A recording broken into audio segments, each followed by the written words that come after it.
जमीन का रक्षक, एक रहस्यमयी कहानी, सस्पेंस कहानी। अजय सुबह से गाड़ी चला रहा था। इस वजह से वह बहुत बोर हो गया था। गांव नजदीक आने की वजह से वह कहीं भी रुका नहीं। उसने सोचा कि घर जाकर ही आराम करूं।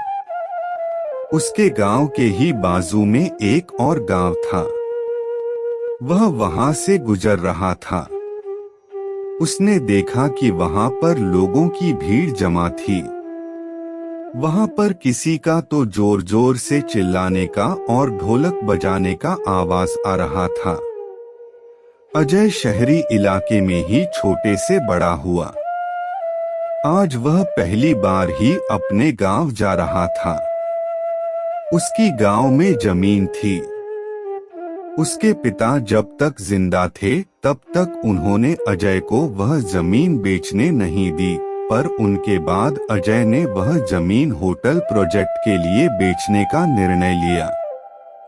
उसी काम से वह गांव जा रहा था। वह जिस गांव से जा रहा था उस गांव में से उसे ढोल बजने की आवाज आ रही थी। उस उत्सव की मशाल से रात भी प्रकाशित हो गई थी। वह यह सब पहली बार देख रहा था। जब अजय अपने गांव में पहुंचा तब उसने देखा कि उसका गांव भी बाकी गांव जैसा सजा हुआ था, पर वहां कोई भी उत्सव चालू नहीं था। उसने घर की देखभाल करने वाले रामू अंकल को पूछा कि इतनी सजावट किसके लिए है। तभी अंकल ने बताया कि कल गांव में भूत कोला होने वाला है, उसी की ही तैयारी है। अंकल उसे कुछ बताने वाले थे, पर अजय उनका कुछ भी सुनने के मूड में नहीं था। वह बहुत थक गया था, इसलिए वह सो गया। जब सुबह हो गई तब होटल प्रोजेक्ट के आदमी उसे मिलने के लिए उसके घर आए। अजय ने उनको उसकी जमीन दिखाई। डील फाइनल हो गई। शाम को वह अपनी प्रॉपर्टी पेपर पर साइन करने वाला था। तभी उसे ढोल ताशे और चिल्लाने की आवाज आने लगी। उसने खिड़की के बाहर देखा और वह सब नजदीक से देखना चाहता था, इसलिए वह पेपर घर पर ही छोड़कर सब देखने के लिए वहां पर गया। उसने देखा कि गांव के सब लोग उस जगह पर इकट्ठा हुए थे। जोर जोर से ढोल ताशे बज रहे थे। अजय भीड़ के पास गया और वह सब देखने लगा।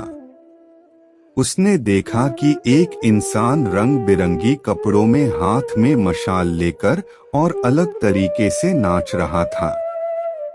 गांव में के सब लोग उसके आगे हाथ जोड़कर खड़े थे और कुछ तो उस इंसान को पूज रहे थे। अजय उसका चेहरा देख नहीं पा रहा था क्योंकि उसकी पीठ अजय की दिशा में थी। अजय के समझ में आए उसके पहले उस इंसान ने अचानक नाचना बंद किया और उस भीड़ से अजय के पास गया और अजय की तरफ देखने लगा। उस इंसान को इतना नजदीक से देखकर अजय डर गया। उस इंसान के चेहरे पर पीला रंग लगाया हुआ था। शरीर पर अलग अलग जेवर और सिर पर जंगली जानवरों का मुखौटा था। यह सब उस इंसान को अलग ही दर्शा रहा था। वह इंसान अजय को बहुत देर तक देखता रहा और अचानक वह अजय की तरफ देखकर जोर से चिल्लाया। उसकी आवाज सुनकर अजय डर गया। क्या करूं उसे समझ नहीं आ रहा था। तभी वो इंसान जंगल की दिशा में भाग गया। उसके जाने के बाद गांव वाले अजय की तरफ आए। अजय को उनके चेहरे पर अलग ही डर दिखा। वह सब डरे हुए थे। सब लोग अजय को सावधान रहने को बोल रहे थे। उसके साथ कुछ तो महाभयंकर होने वाला था। पर अजय को यह सब गांव वालों की व्यर्थ बातें और अंधश्रद्धा लग रही थी। वह वहां से सीधे अपने घर गया। उसके पीछे पीछे उसके अंकल आए। वह बहुत डर गए थे। वह अजय को बोले, जो अभी तुम्हारे पर चिल्लाए वह पंजूरी भगवान थे, जो गांव के लोगों की और उनकी जमीन की रक्षा करते हैं और सभी विपत्तियों से लोगों की रक्षा करते हैं। वह हर साल भूत कोला में आकर गांव वालों की अड़चन को दूर करते हैं और उनके आने के आनंद से हम यह उत्सव मनाते हैं। अंकल अजय को बोले कि वह तुझ पर चिल्लाए, मतलब तुम जो जमीन होटल के लिए बेच रहे हो उसके विरोध में पंजूरी भगवान है। यह सब सुनकर अजय जोर जोर से हंसने लगा। अंकल अजय को समझा रहे थे कि तुम अगर पंजूरी भगवान के विरोध में जाकर यह जमीन बेची तो तुम्हारे जिंदगी को धोखा हो सकता है। अंकल का यह बोलना सुनकर अजय रूम में जाकर प्रॉपर्टी पेपर लेकर उन पेपर पर साइन करके सोने के लिए चला गया। अजय गहरी नींद में था। नींद में उसे एक आवाज सुनाई दी। वह आवाज वैसे ही थी जो उसने शाम को भूत कोला में सुनी थी, पर इस वक्त वह आवाज किसी के रोने की थी। अजय डर गया। वह उस आवाज का पीछा करने लगा, लेकिन उसे दूर दूर तक कोई नहीं दिख रहा था। उतने में हवा में से आग का एक गोला अजय के पास आया और वह आग में से पंजूरी भगवान उसके सामने प्रकट हो गए और जोर से चिल्लाए। यह सब देखकर अजय पसीने से लोटपोट हो गया। वह भागकर अपनी गाड़ी में बैठा और वह गांव छोड़कर जाने लगा। वह जंगल के रास्ते से जा रहा था। तभी अचानक उसकी गाड़ी के आगे उसे कुछ दिखा। वह देखकर वह पूरी तरह सुन्न हो गया।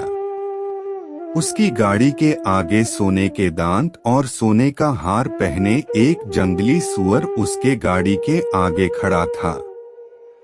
अजय ने अपनी गाड़ी रिवर्स की, तब उसकी गाड़ी पास के पेड़ से टकराकर अजय का एक्सीडेंट हो गया। जब वह होश में आया वह हॉस्पिटल में था। उसके पास उसके अंकल बैठे थे। अंकल को देखकर वह जोर जोर से रोने लगा।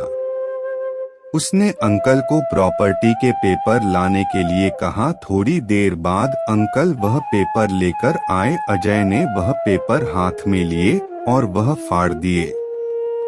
हॉस्पिटल में से वापस आने पर अजय ने पंजीरी भगवान से क्षमा मांगी और वापस शहर चला गया। उसने अब शपथ ली कि वह यह जमीन कभी किसी को नहीं बेचेगा। पता नहीं अजय के साथ जो हुआ वह कौन सी दिव्य शक्ति थी, पर जो हुआ वह अजय कभी भी भूल नहीं पाया।